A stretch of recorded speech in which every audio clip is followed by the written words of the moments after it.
ప్రహ్లాదవరదం విష్ణుం నృసింహోపరాజితం శరణ్యం సర్వలోకానాం మాపన్నార్తనివారణం.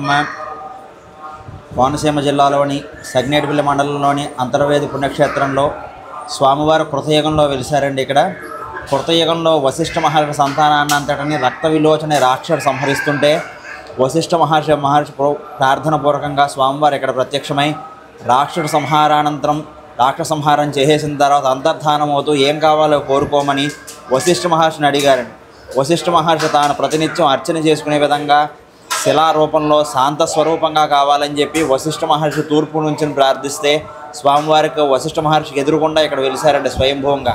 అందుకే ఆలయాలన్నీ తూర్పు ఉత్తరముఖాలుగా ఉంటాయి, ఈ ఆలయం మాత్రం పశ్చిమముఖంగా ఉంటుందండి. ఇక్కడ త్రేతాయుగంలో రాములు వారు రావణాసుర సంహారానంతరం కోటి శివలింగాలు ప్రతిష్ఠ చేసుకుంటూ వచ్చి తీర ప్రాంతంలో గల స్వామివారి ఆలయంలో పూజాది కార్యక్రమాలు నిర్వర్తించినట్టు, ద్వాపరయుగంలో అర్జునుడు తీర్థయాత్రలు చేస్తూ స్వామివారిని దర్శించుకుని పూజాది కార్యక్రమాలు నిర్వర్తించినట్టు బ్రహ్మ పురాణం గౌతమి మహత్యం అనే గ్రంథంలో ఆధారాలు చెప్పబడుతున్నాయండి. ఇక్కడ కలియుగం వచ్చేసరికి ఇదంతా అడవి పుట్టలుగా ఉంటే మందపాటి కేశవదాస్ అనే యాదవ భక్తుడు స్వామివారిని మొదటగా గుర్తించి పూజాది కార్యక్రమాలు ప్రారంభించారండి. ఇక్కడ ఆ తర్వాత రెడ్డి ప్రభులు కర్రతో ఆలయం నిర్మించారండి. కొన్ని వందల సంవత్సరాల తర్వాత ఎండకెండి వానక దశ శిథిలం అయిపోతే ఇక్కడ ప్రస్తుతం కనబడుతున్న ఆలయాన్ని కొపనాథ కృష్ణమ్మ గారి అగ్నిక్షత్రులు 1823లో నిర్మించినట్టు పురాతన శిలాశాసనం ద్వారా చెప్పబడుతోందండి.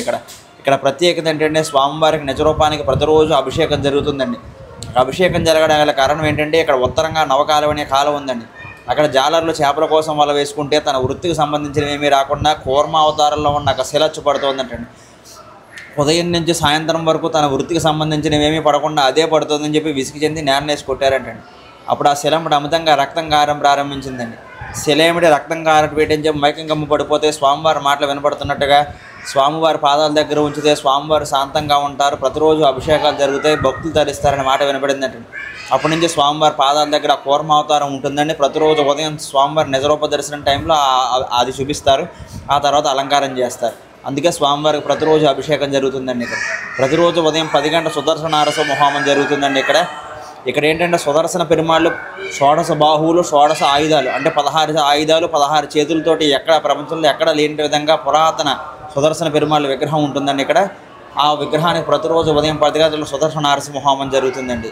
ఇది ఇక్కడ క్షేత్ర వైభవం. మూలావతారం కాదు కదండి, మూలావతారం అంటే మెయిన్ విగ్రహం కాదు కదా అది. ఏదండి సుదర్శన పెరుమాళ్ళు మెయిన్ కాదండి. ఎక్కడండి? అక్కడ హోమం జరుగుతుంది చూసారు, ఇప్పుడు అక్కడ జరుగుతుంది హోమం జరుగుతుంది, అక్కడ ఉంటారు స్వామివారు. అక్కడ మెయిన్ విరాట్ లోపల స్వామివారు స్వయంభూ ఇప్పుడు అలంకారంలో ఉంటారండి. స్వామివారు ఉదయం 4:30 గంటలకు, ప్రస్తుతం ధనుర్మాసం కాబట్టి 4:30 గంటలకు అభిషేకం అండి, లేదంటే ఉత్తి రోజుల్లో 5:30 గంటలకు అభిషేకం జరుగుతుంది.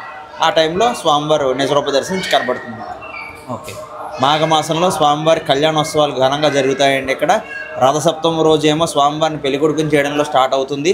దశమి రోజు రాత్రి కళ్యాణం జరుగుతుంది. అంటే ఈ సంవత్సరం అయితే ఫిబ్రవరి 7వ తారీఖు వచ్చింది. ఫిబ్రవరి 7వ తారీఖు స్వామివారి కళ్యాణం, 8వ తారీఖు రథోత్సవం జరుగుతుంది. పౌర్ణమికి చక్రవారి, ఆ తర్వాత పాడ్యమి రోజునేమో తెప్పోత్సవంతో కళ్యాణోత్సవాలు 11 రోజులు ముగుస్తాయి.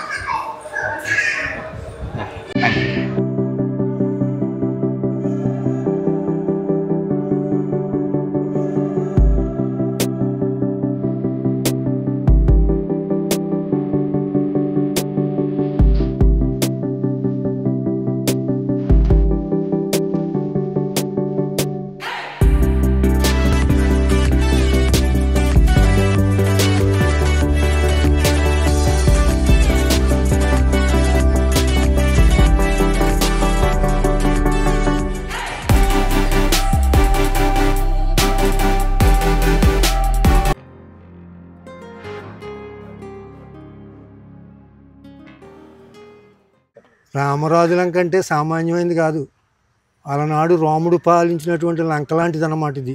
ఇక్కడ మహాయజ్ఞాలు జరుగుతాయి, దైవ కార్యక్రమాలు, సప్తాహాలు, సప్తాహాలు, సప్తాహాలు అంటే 147 రోజులు, ఏకదాటికి 21 సప్తాహం. అనేక జిల్లాల నుంచి వచ్చి ఇక్కడ హరినామస్మరణ ఈ గ్రామం ప్రసిద్ధి చెందిందన్నమాట.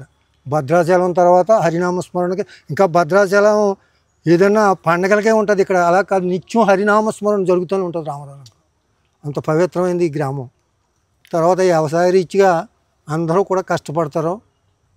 కష్టపడి లంకుండిది సొసైటీ రమారమి 350 ఎకరం. అక్కడ ప్రతి ఒక్కరు కూడా పశువుల్ని కాపలా కాసుకుంటూ పశువులు మేపుకుంటూ అంతులేని గడ్డి ఉండేది అనమాట పూర్వం. తర్వాత అవన్నీ కూడా హరించిపోయి ఇప్పుడు కొబ్బరి చెట్లు ఇవన్నీ తయారైపోయినాయి. ఇక్కడ పాడి పంటలకి నిత్యమైంది అనమాట రామరాజులంక. ప్రతి ఇంట్లోనూ కూడా రోజుకి 20 లీటర్ల లాగా అయితే 50 లీటర్ల వరకు కూడా పాలు పిండేవారు అనమాట ఇక్కడ. అటువంటి గ్రామం ఇది రామరాజులంక అంటే. ఇక పార్టీలు ఎన్ని ఉన్నా కానీ కులాలన్నీ కూడా సమానంగా ఇక్కడ ప్రవర్తిస్తూ ఉంటాయి. అందుకు కాబట్టి మన ఆంధ్రప్రదేశ్ ఉమ్మడిగా ఉన్నప్పుడు చాలా వైభవపేతంగా చాలా ఆనందంగా ఉండేది.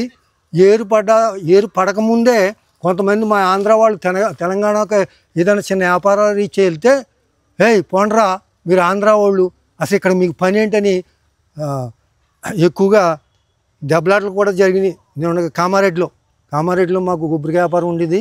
అక్కడ నిత్యం వచ్చి ఎవడొకడు తంటి పెట్టేవాడు. ఆంధ్ర తెలంగాణ భావాలు ఒకటే, మనస్తత్వాలు కూడా ఒకటే.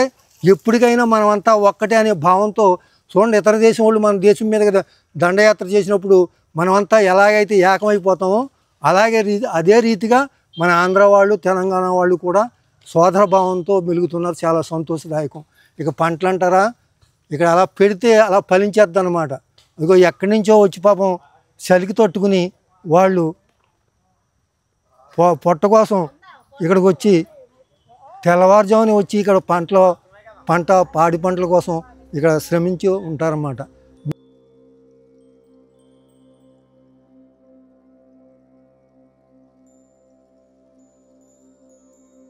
10 సంవత్సరాల క్రితమే ఒకవేళ ఇప్పుడు కొబ్బరి చెట్లు వచ్చి ఇవి వచ్చినాయి. ఇదివరకు చెరుకు తోటలు రమారమి 100-150 ఎకరాల్లో చెరుకు తోటలు ఉండేవి. చెరుకు కసరన్నమాట. అనేక చోట్ల ఆడుకునేవారు. బెల్లం తయారయ్యేది.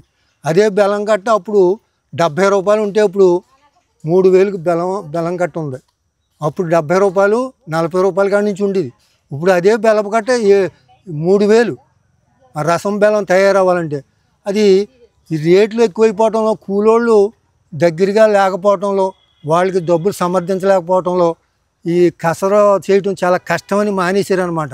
చాలా బెనిఫిట్ అయిన వ్యాపారం అది. బెల్లం అంటే ఆరోగ్యదాయకమైంది. అందుకు కాబట్టి ఇప్పుడు ఎవ్వరూ వేయట్లేదు. బెల్లం గిట్టుబాటు 3000 ఉన్నా కూడా మనుషులు లేబర్ దొరక్క.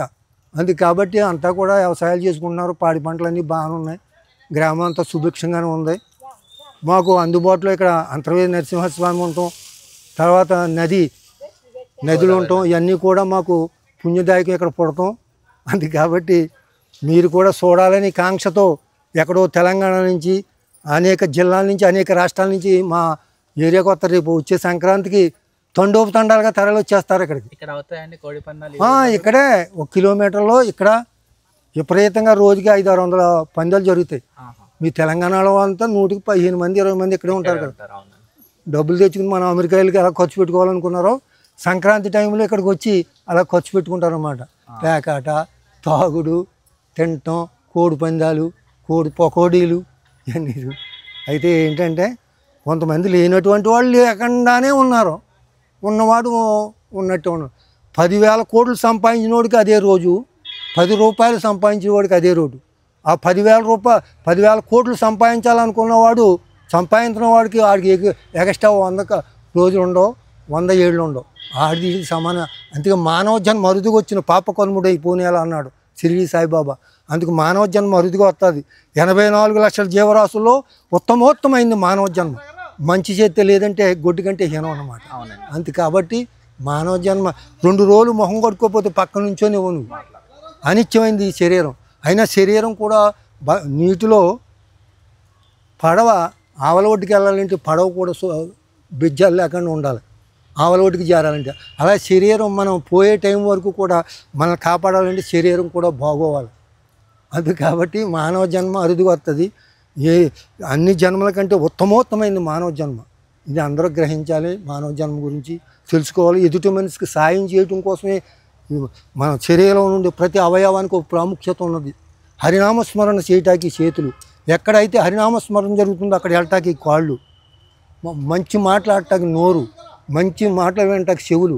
ఇవన్నీ కూడా మానవ జన్మకు మనకు అరుదుగా వచ్చిన పాపకర్ముడై పోనేలన్నందుకు చాలా మనం గర్వించాలని మానవ జన్మ ఎత్తిన తర్వాత. తల్లిదండ్రులు మాత్రం కంపల్సరిగా బాల్యం, యవ్వనం, కౌమారం, వృద్ధాప్యం అని 4 రకాలు ఉంటాయి మానవుడికి. అందులో వృద్ధాప్యం మహాభయంకరమైంది. ప్రతి ఒక్కడు కూడా సంపాదనతో పోవటం సహజమే, కానీ వృద్ధాప్యంలో ఉన్న వాళ్ళని ఆదరించాలి. అదే మానవ జన్మ. పోతే తల్లిదండ్రులు పిల్లల్ని మర్చిపోరు. ఒక మనిషి సరిగ్గా చూడలేదంట తల్లిని. చూడలేకపోయినా కూడా ఆసన్నమైందనమాట టైము, పోయే టైం ఆసన్నమైంది. అప్పుడు తల దగ్గర వచ్చి కూర్చున్నాడు కొడుకు. అప్పుడు అంటుందంట తల్లి ప్రేమ అంటే చెప్తున్నాను, ఒరే బాబు నీ మీద వచ్చినటువంటి అపవాదు తొలగించాలనుకుంటున్నాను రా, నాకు ఇంకా ఆవుసుంటేనే అంటున్నాను తల్లి. అంటే ఎంత ఘోరంగా చూడకపోయినా, ఎంత హింసించినా తల్లికి ఉండే ప్రేమ అటువంటిది అనమాట. అందుకు తల్లిదండ్రులని మన వయసు పెరిగినా సరే, మొన్న ఒకసారి టీవీలో చూసాను, 72 ఏళ్ళు వయసు అతను, నెలకు 4 లక్షల రూపాయలు సంపాదించాడు అతను. తల్లి వృద్ధాప్యంలో ఉంటే 4 లక్షలు వదిలిపెట్టుకుని వచ్చేసి ఆవిడకి తినిపింతో అది చూపెట్టాడు. అటువంటి మనం ఆదర్శంగా తీసుకుని తల్లిదండ్రులను మాత్రం చూడాలి. గోదావరి ఫ్లడ్ వచ్చినప్పుడు ఇవన్నీ మునిగిపోతాయి. ఎంత ఖర్చు పెట్టుకుని వ్యవసాయం చేసినా కూడా చెట్లు నశించిపోతాయి, చేలు కూలిపోతాయి అన్నమాట. చాలా లాస్ దానివల్ల. అటు వల్ల ఒక వంతుకు లాస్ ఉన్నా ఒక వంతు లాభం ఉంది. గోదావరితే చెట్లు కాస్తాయి, నీరు మునిగి నిల్వ ఉండటంలో చెట్లు బాగా కాస్తాయి అన్నమాట. మాకు 5 సంవత్సరాలు బట్టి ఈ కొబ్బరి చెట్లు తెగులు పట్టేసి కాయలు 100 కాయలు కాసి 10 కాయలు కాయతో ఆ 10 కాయలు కూడా చలామణి అవ్వకుండా నానా ఇబ్బంది పడ్డారు రైతులు. ఇప్పుడుగా ఒక 5 నెలలు బట్టి మెరుగుపడ్డాయి అన్నమాట వాతావరణంలో కొబ్బరి చెట్లు. రేట్లు ఒకటి మహా అధ్వానం. కాయ 20 రూపాయలు లేకపోతే ఏమీ కిట్టదు రైతుకి. కానీ 10, 12 ఇప్పుడు మొన్న వరకు 5, 6 అది. కాబట్టి ఇక్కడ అంత బాగానే ఉందమ్మా. అంత మంచి వాళ్ళు ఉంటారు ఎక్కువగా కోనసీమలో. ఆ ఎదుటి మనిషిని ఆదరించేవాళ్ళు, దైవ కార్యక్రమాలకు వచ్చే వాళ్ళని అలాగే ఆదరిస్తారు. ఎవరైనా కొత్త వాళ్ళు వస్తే మా కుటుంబంలో సభ్యుల్లాగా ఆదరిస్తారన్నమాట. ఈ ఏరియా సంప్రదాయం అటువంటిది. అది మీరు ఎవరో నాకు తెలియదు అనుకో. మేజర్ ఫెస్టివల్ సంక్రాంతి కదండి మనకి. సంక్రాంతి ఎక్కువ ఇక్కడ, బాగా ఎక్కువ. వాళ్ళందరూ కలవడం కూడా సంక్రాంతి అమ్మా. ఊరు వాళ్ళందరూ ఒక దగ్గర కలవడం కూడా సంక్రాంతి ఏనండి. అంత ఇంచుమించులో రాష్ట్రం అంతా అలాగే, మన తెలుగు రాష్ట్రాల్లో అలాగే చేసుకుంటారు. ఈ ఏరియా బాగా ఎక్కువ కోడి పందాలకి ప్రసిద్ధి అనమాట. ప్రభుత్వం ఇవ్వకపోతే కూడా దెబ్బలాడి మంత్రులు ఎమ్మెల్యేలు తెచ్చేసి ఆ కార్యక్రమం నడుపుతారు దగ్గరుండి. అదనమాట. Thank you.